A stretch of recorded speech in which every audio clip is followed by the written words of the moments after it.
সিলেটের গোয়াইনঘাটের পর্যটন কেন্দ্র জাফলংয়ে পানিতে ডুবে মকিদ আহমেদ নামের এক পর্যটক নিখোঁজ হয়েছে।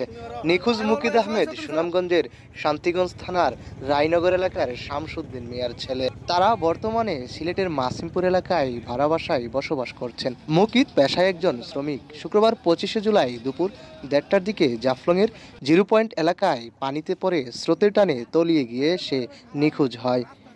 পুলিশ ও স্থানীয় সূত্রে জানায়, মকিদ সহ তারা 28 জনের একটি টিম বাসে করে সকালে জাফলংয়ে বেড়াতে আসে। দুপুরের দিকে তারা সবাই নদীর পাড়ে ফুটবল খেলতে নামে। খেলা শেষে তারা 3 জন নদীর পানিতে নামলে স্রোতের টানে তলিয়ে যায়। বাকি 2 জন তীরে উঠলেও স্রোতের টানে তলিয়ে গিয়ে নিখোঁজ হয় মকিদ।